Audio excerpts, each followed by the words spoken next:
bringing you this week's Rising Tide West Coast Swing Guide. Well, it's a guide of threes today because we are on the third to last of our counting down to count up to 300 Rising Tide West Coast Swing guides here. And this is the time where we look at our top 5 most viewed guides of all time.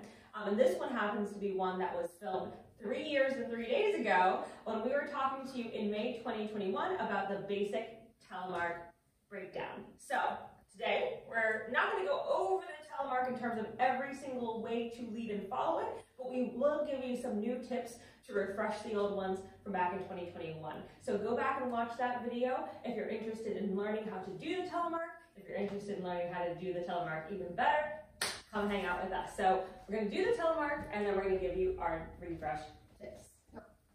1, 2, 3, 4, 5, 6, 7, 8, 1. So, like Desiree said, not going to break down the whole pattern. One thing I kind of want to emphasize a little bit more in 2024 is that linearity element. We did talk about it in 2021, but especially in that middle moment, leaders, where we're passing through, we want this to be linear. And there's a couple ways I can achieve this. One thing that I like to do personally is elevate. What that allows me to do is if I elevate and lower here, that stops me from having to go around the follower and it lets me go through them a lot more. We want ideally for that ending to be whatever we want it to be, leaders. And so I think a lot of times we get so in the habit of this becoming a rotation in the middle that it slides very easily into that prep for the second inside turn. So one thing you can do, leaders, as a fun little practice drill is do a telemark, but instead of doing an inside turn after, do something like a slingshot, where the follower has to turn the other direction. So you don't get too in the habit of just like prepping that 6 at the end to go into the next turn. And followers, for our last guide on the Basic Telemark Breakdown, I talked about footwork and I talked about connection points. For this one, I want to talk to you about angles and continuation of your movement.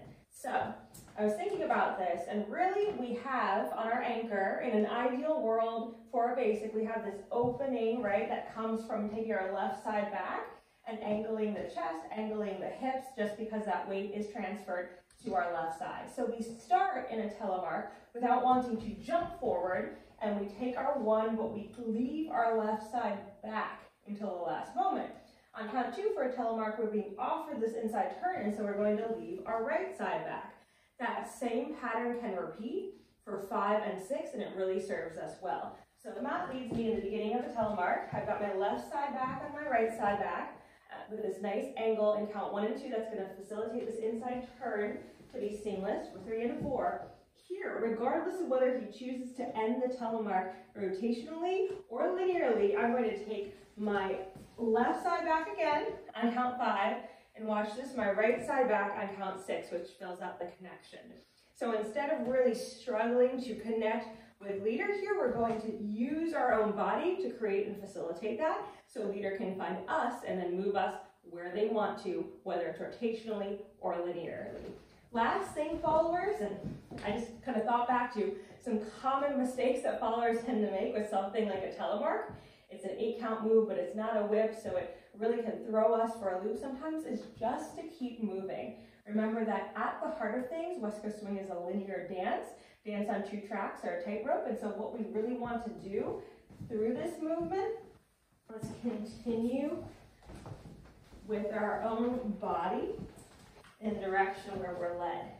And so I see followers, we just lead it from this side, right? And they'll stop in the middle, they won't know what to do, and they'll create a real situation for themselves and their leaders.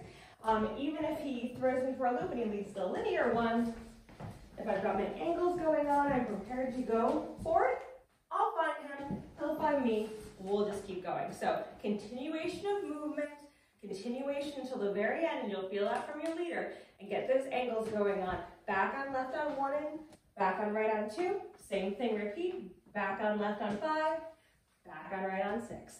That was your guide. Thank you everyone for tuning in. Make sure you give this video a thumbs up. Make sure you also subscribe to our YouTube channel and like our Facebook page so you don't miss our 300th guide in just a couple short weeks. And then check out our email list and online store in the description. Bye.